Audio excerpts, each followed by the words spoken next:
Thank you very much for the invitation to be here, and I'd like to acknowledge the traditional owners of the land. And it's really interesting hearing that this was a very tall and healthy population when colonial powers first came.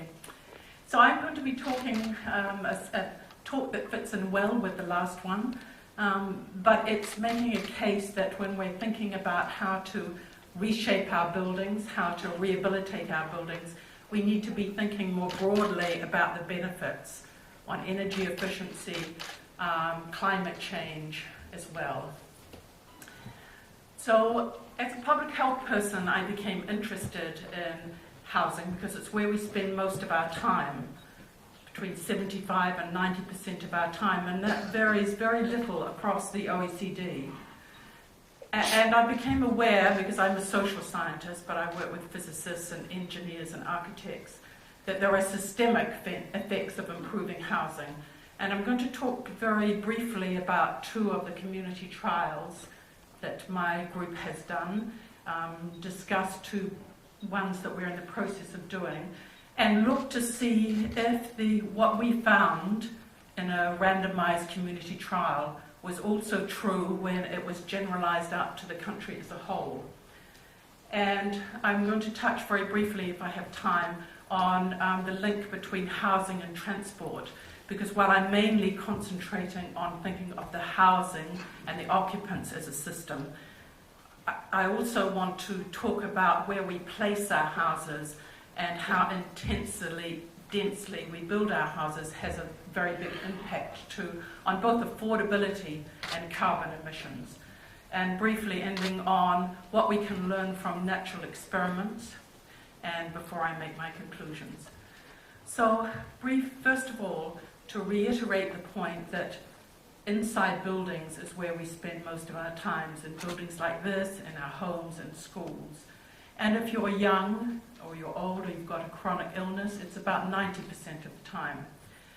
Now, New Zealand houses, for those of you who haven't had the pleasure of coming to visit us, are quite old and have the lowest energy use in the OECD, and that's been unchanged for the last 30 years. So maybe we're the way of the future. Only one room is usually heated, although home heating is about 30 to 40% of residential energy. Now, this would not matter. In fact, we could be seen to be the thrifty way of the future, except that this has a big impact, as we have measured, on the hospitalization when it's cold in New Zealand, and also on deaths. So again, we can't just think about cutting heating in buildings without thinking what the consequences are for the occupants. And if those of you who are interested in the heating patterns of New Zealand, there's an article in Energy Policy. So this is the minimum temperature of New Zealand. We're to the southeast of Australia, for those of you who are unsure where we are. And these are the minimum temperatures. And you can see we go from largely subtropical areas in the north down to really quite cold areas that are in the shadow of the southern Alps here. But we also have the volcanic cones here and here, and they have shadows where things are very cold. Also, we have prevailing westerlies, and so the wind chill factor makes the country much colder than you would think for being a temperate country.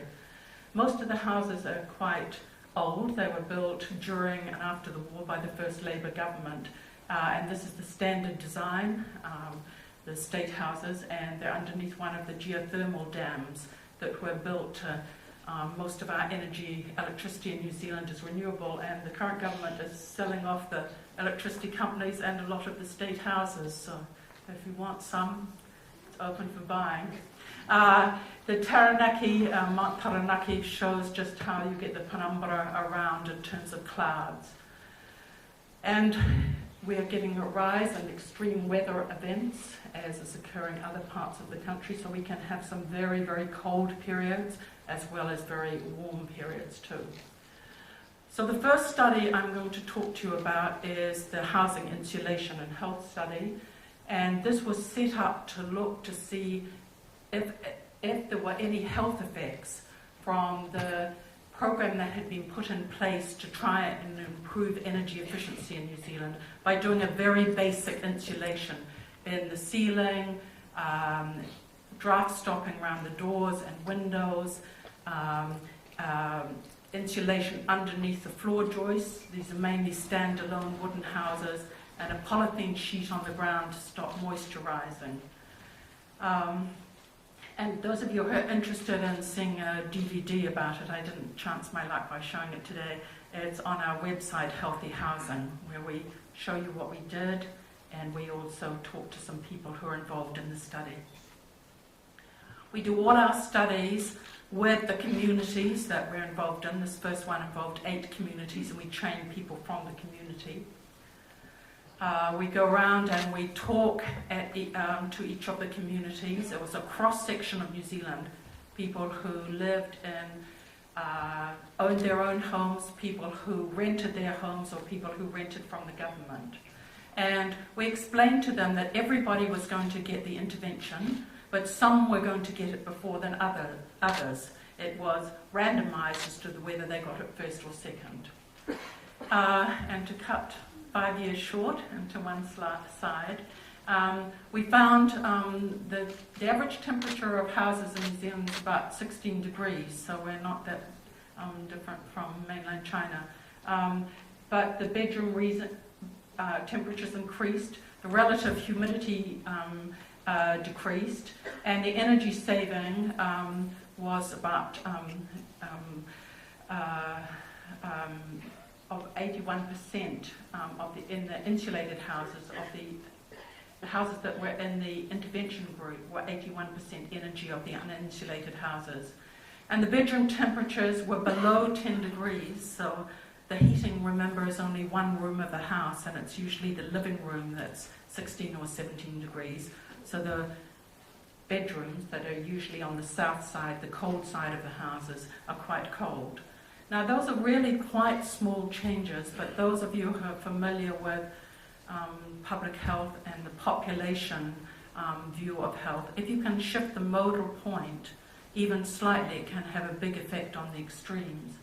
And we think it was the small rise in temperature, the lowering of relative humidity, actually reduced the odds in all the areas that we were interested in: fair and poor self-rated health, wheezing. Everybody in these households had some respiratory problem. Self-reports of children taking a day off school. We had hobo monitors in the 2 bedrooms of the house, and we're measuring relative humidity too. So we had both subjective and objective measures, fewer visits to hospital.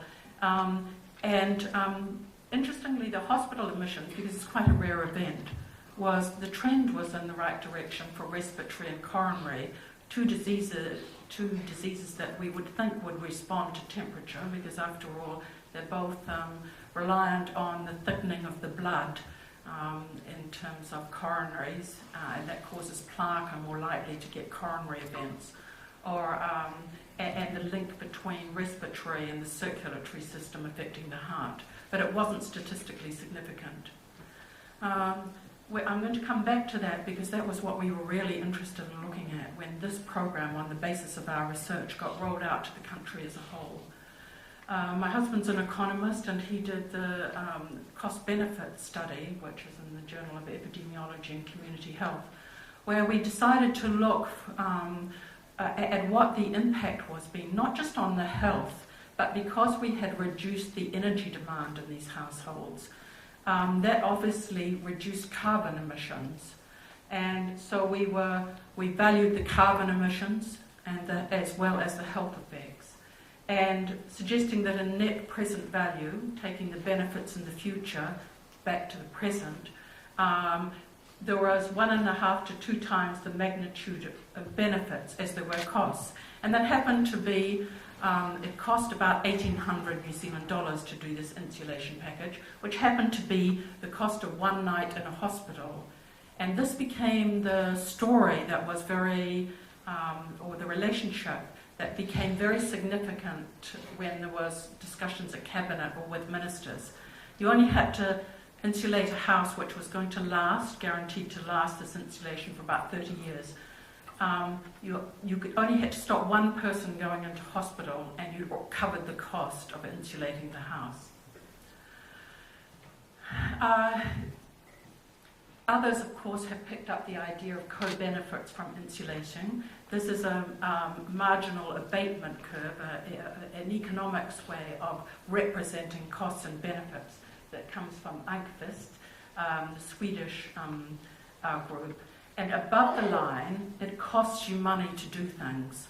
And the most expensive thing that you can do is to do this coal to gas shift, biodiesel, nuclear. But below the line, it saves you money. And the most cost-effective thing that you can do to save money is to insulate.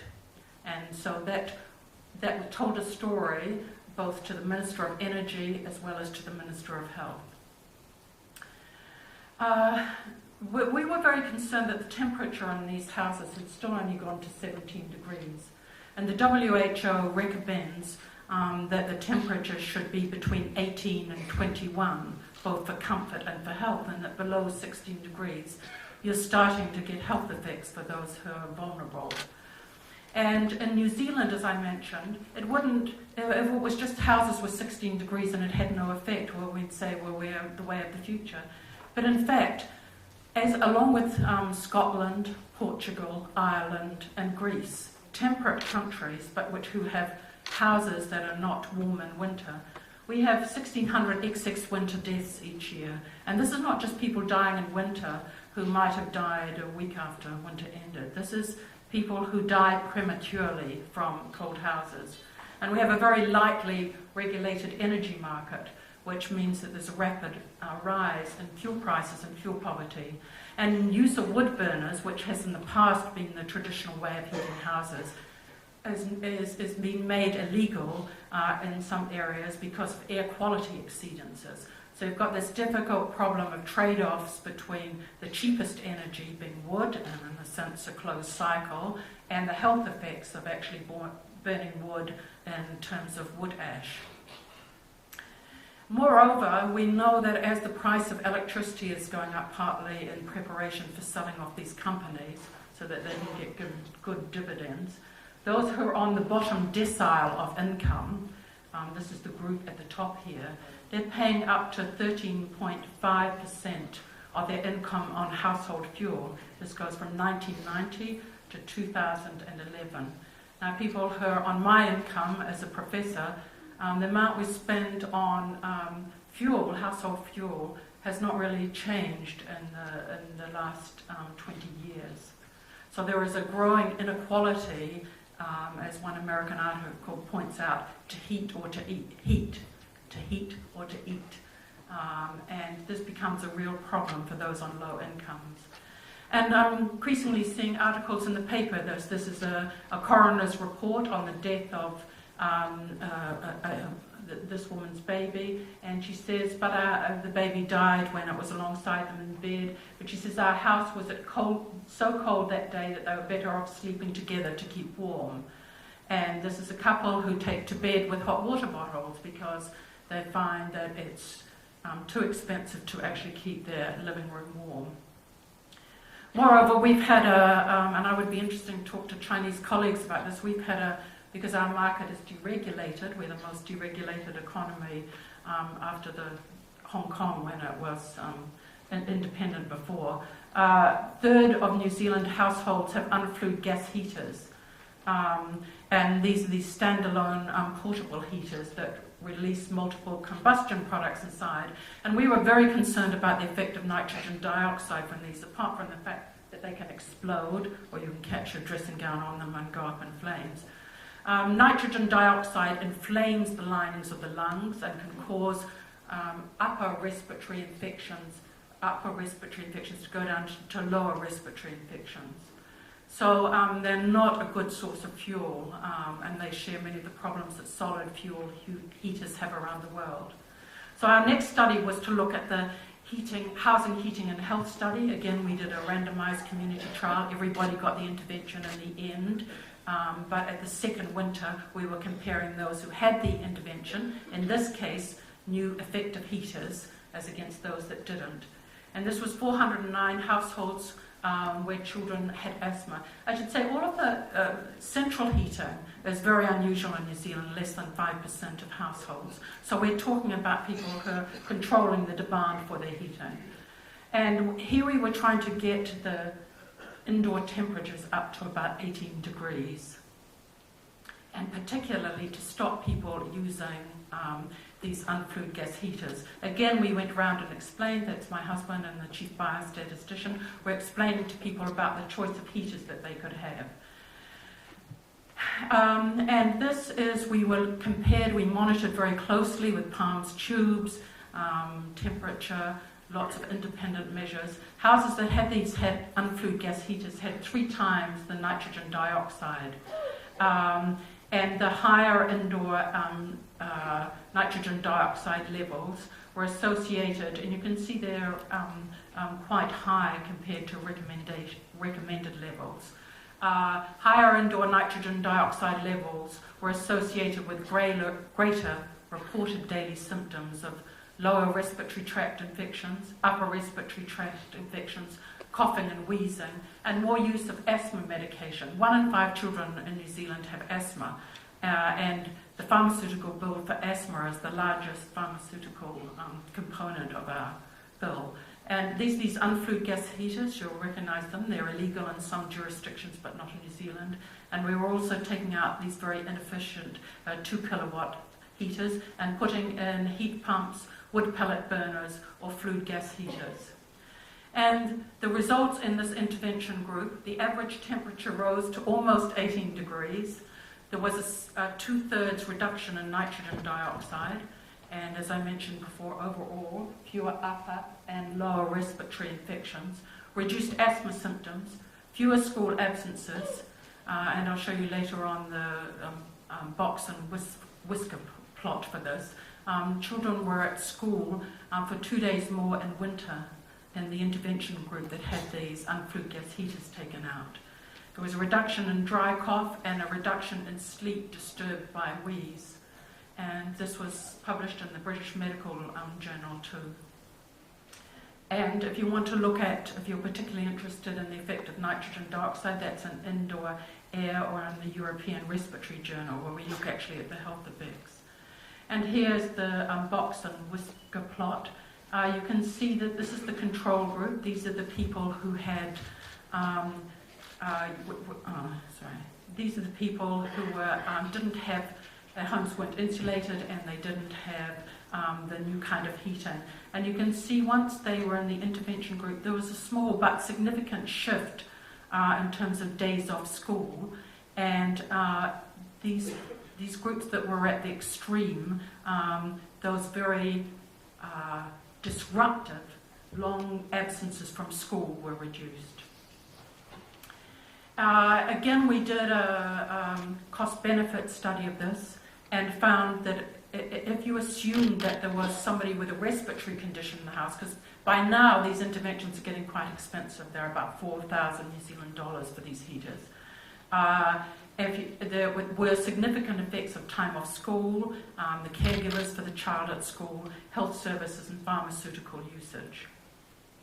Now, on a result of these 2 studies, because I'm a social scientist and I teach public policy, we were interested in what impact do these 2 studies, which took many millions of dollars to do and quite large teams. We thought that the results were positive, and we talked to politicians, we talked on the media a lot, and the government decided to roll it out to the country as a whole. And in New Zealand, there's 4.4 million people, smaller than Brisbane probably, but about 2/3 of these houses are not properly insulated because they were built just after the war, before the first oil shock. And the government then rolled it out where you got 1/3 of the cost to upgrade. And this Warm Up New Zealand Heat Smart program, we bid for an evaluation of this with Motua economic consultancy firm. And 100,000 houses in the first 2 years of the program were insulated, and if people were insulated, they could again then get a heater too. So 320 million was put into this, less than the previous government, Labour government, had committed with $1 billion, but still continued across from one government to another. And I'm aware that this, for the Australians in the audience, this is happening at the same time as your rollout program was rolled out. But ours has been a great success, partly because we had the studies that had worked out how to do it beforehand.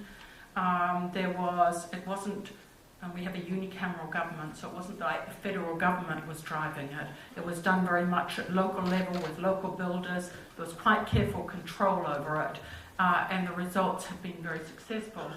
And we were pleased that that the government wanted to evaluate it. This time it wasn't targeted. Remember, in our studies we've concentrated either on households where there are people with respiratory infections, because we know that that's what most affects the greatest effect from indoor air quality. It wasn't targeted to people on low income, so we weren't sure that the results were going to be as effective. On the work of a doctoral student, Lucy Telfer-Barnard, we developed a quasi-experimental study. We matched for houses. We knew where all the houses were that had been insulated in the study, and we looked at the first 46,000 of them, and we matched them with 10 houses that were similar in the same small area jurisdiction.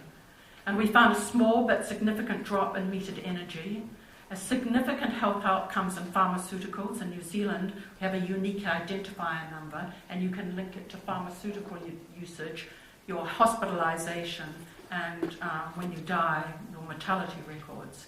And we found that on all these areas there was a significant effect. And most particularly and most exciting for us was that for people over 65 who had gone back, who had been in hospital and then went back into a house that had been insulated and had some heating into it, they had significantly less chance of dying. And so we think that we have starting to show a direct impact on actually the high death rate. Remember, 1,600 people die in excess each winter in New Zealand, and there's a cost-benefit ratio of 3.9 to 1. So to our knowledge, this is the first time that there's actually been an evaluation of a national rollout, and if you're interested in more details, they're along the bottom. Just two studies briefly that we're in the process just finishing now. We're interested in older people who can't afford heating. Remember, I was saying that there's been an exponential rise in electricity prices in New Zealand. So we put $500 into they're people with chronic obstructive pulmonary disease like emphysema. We arranged with the electricity companies to put $500 into their electricity accounts, and we say heat is your medicine. We calculate the $500 is enough for them to have the heating on while they're awake during the 3 winter months. And we're in community partnerships. We work with local doctors, asthma societies, and we're just coming to the end of this study, but we know that even though these people have got a serious chronic illness, one of the major chronic illnesses that's fourth largest reason for people dying in the world, half these people have homes colder than they would like, and over half of them have shivered inside their house. So the houses are not protecting them from the outside temperatures. The other area that we're working on is home injuries, because more people die at home in their own homes than from the road toll, and it's the major cause why people go into hospital from injuries. So we've got another study going, the same pattern randomized community trial, in partnership with Accident Compensation Corporation. We're similar to Sweden in that we have a compensation scheme that if you have an injury gets you back to work, a remnant of our utopian past.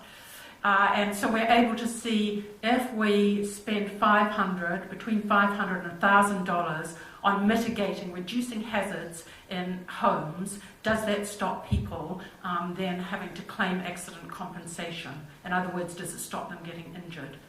And we have developed, in